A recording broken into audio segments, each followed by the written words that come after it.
Burundi के राष्ट्रपति इस समय बोल रहे हैं और इसके बाद प्रधानमंत्री मोदी संयुक्त राष्ट्र में संबोधन करेंगे। लेकिन उससे पहले की कुछ तस्वीर हम आपको दिखा रहे हैं। जिस वक्त प्रधानमंत्री मोदी संयुक्त राष्ट्र पहुंचे, ये तस्वीरें आप देखिए जहां वो इंटर कर रहे हैं संयुक्त राष्ट्र भवन के भीतर में, और यहीं पर इनका भाषण होना है। बंद गोल गले का कोट, सुबह सफ़ेद कुर्ता जो उनका एक पसंदीदा आधी बाँह वाला कुर्ता होता है उसे पहनकर वो ग्राउंड ज़ीरो पर गए थे। और अब भाषण का इंतजार समूची दुनिया को, जिस बात का जिक्र लगातार हो रहा है। और साथ में सुषमा स्वराज भी दिखाई दे रही हैं, विदेश मंत्री।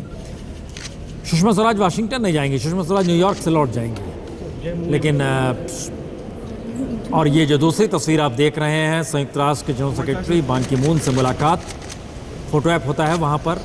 हर जो भी देश के प्राइम मिनिस्टर या प्रेसिडेंट जो वहाँ होते हैं उससे पहले मुलाकात होती है। तो उस मुलाकात के दौर में संयुक्त राष्ट्र के जनरल सेक्रेटरी बान की मून से मुलाकात की एक तस्वीर है। और दूसरी तरफ जो संयुक्त राष्ट्र में प्रधानमंत्री मोदी की एंट्री हुई है। हर सबको इस बात का इंतज़ार है कि प्राइम मिनिस्टर सिर्फ पॉइंट्स लिख कर आए होंगे और उस पर वो पूरा एलोब्रेट करते हुए अपना भाषण देंगे, या फिर प्रधानमंत्री लिखा हुआ, या फिर कुल मिला के वो अपनी बात वहाँ पर कहने पहुँचेंगे, जिससे इस बात का अंदेशा समूची दुनिया को हो कि प्रधानमंत्री भारत के प्रधानमंत्री डिसिसिव मूड में हैं। और इस वक्त उनके साथ जो हिंदुस्तान पीछे खड़ा है, उन्होंने सारी शक्ति दी हुई है कि आप जो निर्णय लें और जिस दिशा में बढ़ें, जो संबंध बने, जिस बात का जिक्र हो, उस पर इम्प्लीमेंटेशन होना चाहिए और किया जाएगा। ये संकेत भी बहुत बड़ी बात है, क्योंकि इससे पहले इनिशिएटिव को लेकर लगातार कई सवाल देश के भीतर भी उलझते रहे हैं। इससे पहले कि प्रधानमंत्री का जिक्र हो, या ये सिलसिला लगातार रहा है कि इनिशिएटिव उस रूप में नहीं हो पाती हैं चीज़ें जिस रूप में होनी चाहिए। और प्रधानमंत्री मोदी ने अपने दौर में आकर एक पहचान जरूर दी है कि हम इनिशिएटिव करेंगे, काम को आगे बढ़ाएंगे, और नए तरीके से उन्होंने चीज़ों को मथने की शुरुआत कम से कम इंडियन डेमोक्रेसी के भीतर ब्यूरोक्रेसी को लेकर भी की है। तो ये सारी चीज़ें बतलाती हैं कि प्राइम मिनिस्टर के भाषण को लेकर क्यों अलग अलग तरीके के कयास भी लग रहे हैं और अलग अलग संभावनाओं और उम्मीदों के ज़रिए भी देखा जा रहा है। और साथ ही इस बात का भी जिक्र हो रहा है बार बार कि क्या इस दौर में जो अटल बिहारी वाजपेयी कहा कहते थे कि पड़ोसी तो बदला नहीं जा सकता, तो ऐसे में पड़ोसी बदले या ना बदले, लेकिन पड़ोसी को एक नई सीख देने की स्थिति में क्या प्रधानमंत्री मोदी इस बात को कहीं ना कहीं संयुक्त राष्ट्र के मंच पर रखने की कोशिश करेंगे, जिससे आगे कम से कम पाकिस्तान उस परंपरा को तोड़ दे जिसका जिक्र लगातार वो कभी सेल्फ डिटर्मिनेशन के नाम पर, इस शब्द के इस्तेमाल पर, या कभी किसी रूप में प्लेबिसाइट का जिक्र करके, जनमत संग्रह का जिक्र करके वो बात कहता है और लगातार परिस्थितियों को उलझाता है। अंतर्राष्ट्रीय मंच पर इस बात का जिक्र लगातार होता है। जीडी बख्शी साहब हमारे साथ ताजे मेहमान के तौर पर भी जुड़े हैं। नए आप हम लोग लगातार चर्चा इस बात कर रहे हैं। भाषण शुरू होने वाला है जीडी बख्शी साहब, लेकिन इस बात पे एक सहमति भी है और एक उलझन भी है कि जवाब क्यों दिया जाए। हमारा एजेंडा तो है नहीं, वो नवाज शरीफ साहब का एजेंडा है, लेकिन हमने आपको अक्सर देखा है, आप पाकिस्तान का शब्द सुनकर ही लगातार गुस्से में आ जाते हैं और कहते हैं कि जनाब छोड़ना नहीं है। बेशक। तो ये बात आज निकलकर प्राइम मिनिस्टर के जरिए आ सकती है संयुक्त राष्ट्र में। देखिए, जहाँ तक कश्मीर के मुद्दे का सवाल है, मेरा पर्सनल विचार है कि इट इज़ सेटल्ड, खलास। आप ज़रा चीन से बात करके देख लीजिए तिब्बत के बारे में, नो नहीं नॉट, आगे बात करिए साहब। मैं समझता हूं कि अगर कश्मीर के मुद्दे पे चीन का वर्चस्व पूरी दुनिया में, वर्चस्व तो क्या हमारा कोई कम है साहब? आप बाजार बन रहे हैं, वो उत्पादन पैदा कर रहा है। देखिए, मैं अगर कश्मीर के मुद्दे पे कोई अभी इस वक्त विवाद है तो वो है पाकिस्तान ऑक्युपाइड कश्मीर। वो कब खाली कर रहे हैं, कब हमें दे रहे हैं, पीरियड। इससे ज़्यादा कश्मीर पे बात नहीं करनी चाहिए। हाँ, आतंकवाद का मुद्दा बहुत अनिवार्य है, बहुत ज़रूरी है, और मुझे पूर्ण उम्मीद है कि प्रधानमंत्री जी इसको अच्छी तरह से उठाएंगे, क्योंकि जो खतरा पनप रहा है हमारी सीमाओं के पार, उससे पूरी दुनिया को अवगत कराना ज़रूरी है। क्योंकि कल ही जब नवाज शरीफ साहब ने अपना भाषण दिया, एक बहुत हिपोक्रेटिक उसमें था कि हमारे यहाँ प्लांट किया गया है टेररिज्म। अरे साहब, आपने नर्सरी खोल रखी है आतंकवाद की। जो दुनिया भर में आतंकवाद होता है उसकी जड़ें ट्रेस की जाती हैं एफ-पाक बॉर्डर पे, जो मदरसाज हैं, जो इंसाइटरी नेटवर्क है, जो ट्रेनिंग का नेटवर्क है। आपने सांप पाले हैं, सांपों को दूध पिलाया है, आज आप वहाँ पे गुहार दे रहे हैं कि वो सांप हमें काट रहे हैं। हम क्यों भारत के प्रधानमंत्री नरेंद्र मोदी, क्यों नवाज शरीफ जिनके बारे में आपने इतना सब कुछ कहा, हम उनकी लेवल पे क्यों आए? भारत ये इस कहना है, पूरे- करना है, संकेत देने हैं, देखिए, डिप्लोमेसी, हम ये क्या है ये बिल्कुल- सब? हम बिल्कुल टेररिज्म के खिलाफ है। भारत हमेशा से हम बहुत जूझा, भारत ने बहुत जूझता रहा है बहुत सालों से। लेकिन टेररिज्म के खिलाफ होना और पाकिस्तान की आवाम के खिलाफ होना, ये दोनों अलग अलग बातें हैं। और नवाज शरीफ ज़रूर पाकिस्तान के प्रधानमंत्री हैं और इलेक्टेड प्राइम मिनिस्टर हैं, लेकिन इसका ये नहीं मतलब कि आप जो है, ये जो प्लेबिसाइड का शब्द उन्होंने इस्तेमाल किया, ये बहुत सालों से परवेज़ मुशर्रफ तक नहीं इस्तेमाल किया था। लेकिन इसका ये नहीं मतलब कि प्राइम मिनिस्टर नरेंद्र मोदी भारत की जो तस्वीर है उसको गिरा कर आप किसी को इस तरह से रिस्पॉन्ड करें, मुझे नहीं लगता ये ठीक होगा। हमको लगता है इस पर रिएक्शन, आप देखिए दो अलग अलग धारा आ गई। मुझे एक बात साफ लग रही है, जो इन्होंने आवाम की बात कही, पाकिस्तान की सरकार और पाकिस्तान की समाज दोनों को समझना पड़ेगा। पाकिस्तान के समाज में भारत के प्रति जो नफरत बैठा हुआ है, और कुछ लोग समाज में नफरत नहीं, देखिए कुछ लोग भारत में हैं जो कैंडल मार्च करके कहते नहीं पाकिस्तान के पीपल यहाँ बहुत मित्रता चाहते हैं, तो पाकिस्तान में डेमोक्रेसी ले आए। पाकिस्तान का समाज यदि सेकुलर होता तो हाँ हिंदू 1% पर नहीं टिकता। आज हिंदुओं की आबादी मुट्ठी भर हो गई। पाकिस्तान के समाज को मैं सबसे बड़ा कम्युनल और टेररिज्म सवाल ये था, वो एक इस्लामिक स्टेट है, हम एक डेमोक्रेटिक सेटअप में, कॉन्स्टिट्यूशन में इस बात का नरेंद्र मोदी प्लेबिसाइड का सवाल उठा है तो पाकिस्तान को करारा जवाब देंगे, लेकिन दूसरे रूप में देना चाहिए, क्योंकि भारत को पाकिस्तान ने छेड़ा है। ये सिर्फ एजेंडा में हम फंस जाएंगे, इसके लिए हम पाकिस्तान को छोड़ दें। और इसका जवाब होगा, पाकिस्तान ऑक्युपाइड कश्मीर में चुनाव नहीं होता है, जम्मू कश्मीर में चुनाव के बाद सरकारें बनती हैं। नहीं, ये बात बख्शी इनकी साहब ने जायज़ एक बात बड़ी महत्वपूर्ण की कि पीओके का जिक्र होना चाहिए। वही होगा, वो जिक्र क्यों नहीं आज तक हुआ है? मैं पूरी 99% संभावनाओं के साथ कहता हूं कि भारत के प्रधानमंत्री पीओके का ही जिक्र करेंगे और पाकिस्तान को एक तरह से चेतावनी देकर आएंगे, क्योंकि भारत के प्रधानमंत्री अंतर्राष्ट्रीय मंच पर पूरे विश्व को भी संबोधित कर रहे हैं और भारत के 125 करोड़ लोगों को भी संबोधित कर रहे हैं। और क्योंकि अगर नहीं करते हैं प्रसून, देखिए अगर ये नहीं करते हैं, पीओके का जिक्र नहीं करते हैं, तो हिंदुस्तान के अंदर जो राष्ट्रीय स्वयंसेवक लोग, जो आरएसएस के जो लोग हैं, वो कहेंगे, वो अपने आप सवाल पूछेंगे प्रधानमंत्री से कि आपने पीओके का जिक्र क्यों नहीं किया। आपको याद होगा शर्म शेख में, जब यूपीए 2 में जब प्रधानमंत्री, उस वक्त के प्रधानमंत्री मनमोहन सिंह शर्म शेख गए थे, पाकिस्तान के साथ एक जो है समझौता हुआ था कि आप बलूचिस्तान की बात रखेंगे। उस वक्त आरएसएस, बीजेपी और कांग्रेस पार्टी के अंदर इतना क्रिटिसिज्म हुआ था विदेश मंत्रालय को लेकर, प्रधानमंत्री मनमोहन सिंह को वही सवाल है, अब ये सत्ता में है, यही तो मुश्किल यही आ रहा है, इसीलिए आप पूछ रहे हैं। एक बात जोड़ूंगा, सिर्फ एक बात जोड़ूंगा। आपने अटल जी का जिक्र किया था कि उन्होंने कहा पड़ोसी बदला नहीं जा सकता है, लेकिन पड़ोसी को ठीक किया जा सकता है। इंदिरा गांधी ने कुछ हद तक ठीक किया था। मैं ज्योति जी आप ही के विषय से विषय आगे बढ़ा रहा हूँ। आपने कहा कि अगर वो ऐसा करेंगे तो आरएसएस के लोग उनसे पूछेंगे कि आपने सख्ती से।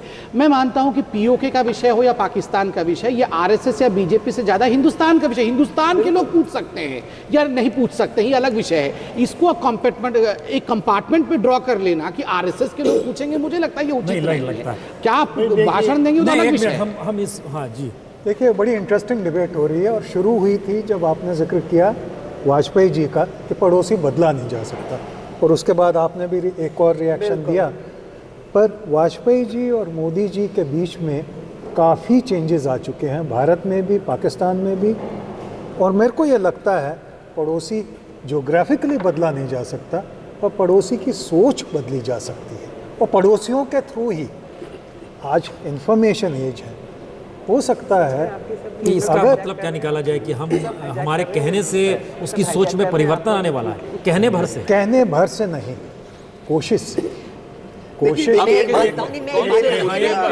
बात बताना चाहती हूँ। देखिए ये सब चीजें जो है ना, ये एक बात सुननी चाहिए कि जो नवाज शरीफ ने कहा, दो मकसदों से कहा। एक मकसद से कहा he was addressing his own internal audience. उनकी अंदरूनी पोजीशन बहुत कमजोर है और वो उनको बताना चाह रहे थे कि मैं बड़ा शेर बन के आया हूँ।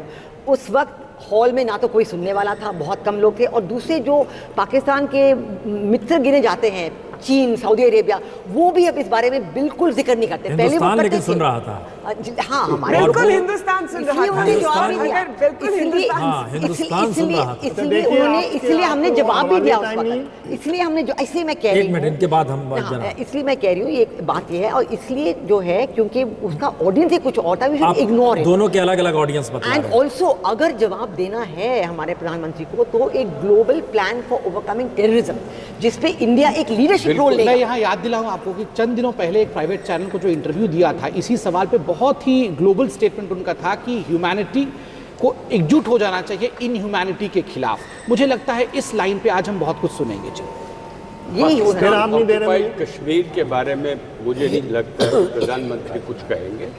मेरे ख्याल में वो संयुक्त राष्ट्र में राकेश जी ने बड़ा अध्ययन किया है, विजन, हेडगेवार से अध्ययन किया हुआ है, आरएसएस का पूरा अध्ययन करके बैठे हुए हैं। आरएसएस और एक यूएन पूरा असेंबली में thinking, नहीं संबित जी है, BJP के प्रधानमंत्री हैं। हैं, प्रधानमंत्री संयुक्त राष्ट्र में है, आरएसएस नहीं है वहाँ पे, सरकार है वहाँ पे, प्रधानमंत्री है, वो पार्टी विजन जीती है। वे विजन पेश करेंगे सारे विश्व के सामने, हिंदुस्तान के लोगों उभरता के भारत reactions कैसे क्या होगा, होंगे, क्या इश्यूज होंगे, पाकिस्तान के मैं इसके बारे में कुछ कहना चाहता हूँ। एक वैचारिक पक्ष जो है भारत का, जो दूसरा वैचारिक पक्ष अब तक आता था, जो भारत इंडिया आता था, प्रधानमंत्री नेहरू एक भारत वर्ष को रिप्रेजेंट करेंगे, जिसमें एक हार्ड स्टेट का संदेश होगा। भारत ह्यूमैनिटी के सवाल पर रहेगा, मिनट, लेकिन ग्रोवर साहब, आप टूरिज्म लगातार के सवाल पर एक हार्ड स्टेट देखिए, हार्ड स्टेट की बात भी आ रही है, इसका मतलब इससे पहले सॉफ्ट स्टेट के तौर पर ही भारत को रखा गया।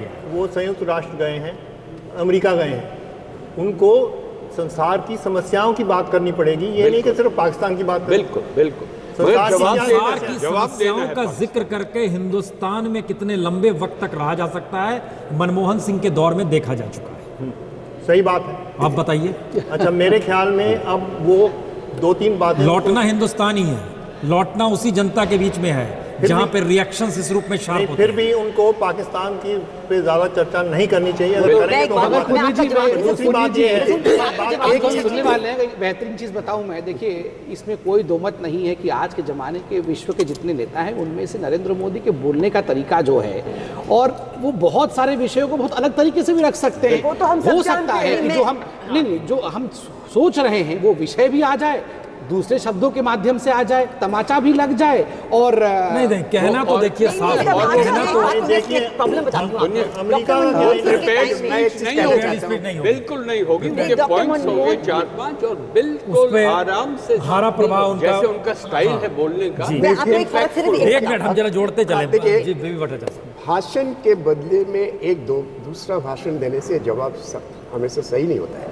यूएन जनरल असेंबली में हर बार पाकिस्तान कहते आ रहे हैं और हर बार हम जवाब दे रहे हैं। असली जवाब तब भी होगा मोदी जी एक एजेंडा बनाए, स्ट्रांग भारत की मैसेज दे, ग्लोबल मैसेज, भारत की इकोनॉमी, भारत की डेवलपमेंट, भारत की अपने आप पाकिस्तान को ये मैसेज मिल जाएगा। नहीं, आप उस इसलिए ये डिप्लोमेसी जो- के उसमें आश्रय ही वही जो बात- दो प्राइम डिप्लोमेसी में भी नहीं, आप सुनिए, प्राइम चीन का आपने मिनिस्टर- जिक्र किया, चीन देखिए, हम ये कह रहे हैं चीन प्राइम कब मिनिस्टर से मोदी की तिब्बत- पहचान उस डिप्लोमेटिक स्टेट प्रेसिडेंट के तौर मगर पर नहीं डिप्लोमेसी है भी आज की डिप्लोमेसी तारीख भी में। आज चाइना के देख लीजिए, कब अमेरिका चाइना को रिस्पेक्ट कर रहा है, जब चाइना पावर बन गया।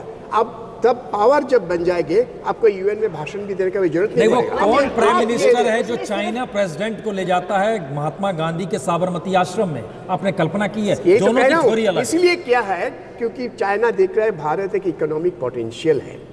चाइना इसलिए नहीं देख रहा है भारत की काफी बड़ा फौज है यह, चाइना देखा है भारत के साथ इकोनॉमिक अपने शायद जिगन नहीं किया। कुछ साल पहले चाइनीज प्राइम मिनिस्टर या प्रेसिडेंट ने एक स्टेटमेंट दिया था, चाइना का हार्डवेयर के साथ भारत की सॉफ्टवेयर मिल जाए, हम वर्ल्ड कैप्चर करेंगे। एक बहुत ही महत्वपूर्ण सर, दोनों स्टेटमेंट देश दिया। competitive हैं इसीलिए एक दूसरे चाइना को चाहते लेकर। हैं कॉम्पिटिटिव नहीं है, लेकिन चाइना सर, चाहता है, चाइना चाहता है अमेरिका उसके साथ लड़ने के लिए इंडिया के साथ cooperation, economic छोटी सी बात जोड़ना चाहता हूँ, सुन लिया जाए। देखिए, चीन भारत को ट्रेड के मामले में इंगेज करके रखना चाहता है। चीन भारत से इस बात से भी डरता है कि यदि भारत डिप्लोमेटिकली चीन के अन्य पड़ोसी देशों के साथ एक अलायंस करता है तो चीन थ्रेट में आएगा। इसलिए चीन भारत को एक तरफ से थ्रेट दिखाता है, दूसरे ट्रेड के नाम पर, और चीन का पीआरशिप इंडिया में इतना अधिक है कि यदि अरुणाचल प्रदेश का भी सवाल उठता है, और यदि हम उसका सुन लिया जाए, यदि अरुणाचल प्रदेश पर वो क्लेम करता है, मैप में देता है, और यदि हम प्रोटेस्ट करते हैं तो हमारे ही पैनलिस्ट कहते हैं ये जिंगोइज्म है। नहीं, आप एक और- तिब्बत का सवाल नहीं उठा सकते हैं। देखिए क्या नहीं, नहीं, इस तरह से नहीं होता। जोड़ते चले जरा चीजों को। भट्टाचार्य जी का एक पॉइंट था कि चीन हमें एक तरीके से एडमायर करेगा जब हमारी इकोनॉमी है, उसमें कोई शक नहीं है, मगर उन्होंने कहा कि फौज की जरूरत नहीं है। मैंने कहा चीन कि सिर्फ फौज उसको रिस्पेक्ट करेगा जिस देश में हाँ आर्थिक क्षमता strength हो, होगा। उसके साथ सैनिक की लेकिन क्षमता पहचान उसी को respect प्राइम करें। मिनिस्टर मोदी की बाकी प्राइम मिनिस्टर से हटकर है काक साहब, आप इसको समझिए जरा सा। और वो उस डिप्लोमेसी पर नहीं चलेंगे। वो तो डेवलपमेंट एजेंडा है उनका। और उनका एजेंडा जो भी है, लेकिन एजेंडा जो डेवलपमेंट। बहुमत और जनादेश मिला है, उसके पीछे वो जनादेश कौन सी के बात थी? पीछे सबसे बड़ा मुद्दा था डेवलपमेंट। पिछला यूपीए सरकार में डेवलपमेंट नीचे आ गया था, तब से मोदी जी का स्कार ऊपर चला गया। Symbol of development, strong leadership for development. Symbol of hard state जिसका जिक्र कर रहे थे, हमें लगता है सबसे बड़ी बात है आप जरा इसमें बता दें कि डेवलपमेंट क्या आइडियोलॉजी एक का मिनट, एजेंडा है। एक मिनट जरा हाँ। देखिए, आपके पास 20 मिनट हैं जहां आप एक फोरम में बैठे हो, वहां आपने डिसाइड करना है कि आपकी प्रायोरिटी क्या है और फोकस क्या है जिसमें आपने बात करनी है। अगर आप पाकिस्तान को प्रायोरिटी दे देंगे तो बाकी चीजें जो आप हम पाकिस्तान को नहीं, हम इंडिया को प्रायोरिटी देने की बात इंडिया कर को रहे हैं कि priority- इंडिया की तो प्रायोरिटी आप- आज की तारीख में मोदी से क्या मांगती है? एक सेल्स स्टॉक है, डेवलपमेंट उस मांगती है, पिच विकास सेल्स मांगती पिच है। क्या होनी चाहिए? और- सेल्स पिच सिर्फ आपकी विकास होनी चाहिए और कुछ नहीं होना चाहिए। और ग्लोबली सबको इकट्ठा करके how can India be a leader in the region and step up to be a leader in the globe. Global छोटा एजेंडा। सा Terrorism is also जी, हम required. लोग यहाँ डिस्कशन में ये क्यों सोच रहे हैं कि सारा जवाब ये 20 मिनट के अंदर ही आना है? जवाब तो देना है। नहीं नहीं, एक चीज दिमाग में रखिए, 20 मिनट का भाषण नवाज शरीफ ने भी नहीं, दिया, नहीं, नहीं, लेकिन हमने सिर्फ एक शब्द लिया, प्लेबेसाइट। नहीं नहीं, इसका वो मतलब है मेरा एक कहने शब्द का- पूरे भाषण पर हावी होगा। मेरा कहने का मतलब बहुत अलग है। देखिए, मोदी जी ने अपने इंटरव्यू में बार बार कहा है, ना आंख उठा के ना आंख झुका के, आंख मिला के। अगर आंख उठा के आप देखेंगे तो हम भी आंख उठा के देखेंगे। उसका मतलब ये नहीं है कि 25 मिनट के अंदर ही आंख उठा देंगे। आपने हुर्रियत से बातचीत की, उससे पहले हमने आपके पीठ को थपथपाया था, हाथ मिलाया था, मगर ऐन मौके पे हमने लास्ट मोमेंट तक हमने वेट किया। आपने पहली बैठक की हुर्रियत के साथ और उसी दिन आधे घंटे के अंदर हमने टॉक्स कैंसिल कर दिया। तो इस तरह से अगर आपने प्लेबिसाइट की बात की बहुत है, अच्छी बात तो ये नहीं की जवाब कि एक आपने सेकंड, आधे घंटे में ये talks जवाब आपने बहुत लंबे समय तक दिया जाएगा। देखिए, संवाद ये जो लगी बात संबोधन है, होने एक मिनट, नहीं, देखिए, ये जो आपने टॉक्स कैंसिल कर दी, आप जो है अपने कमजोर पड़ोसियों के साथ आप कुछ भी करना चाहते हैं, टॉक्स आधे घंटे में कैंसिल कर देते हैं। क्यों चाइना के साथ नहीं, नहीं किया? चाइना के साथ आप क्यों मुझे नहीं किया? बताइए, आप मुझे बताइए।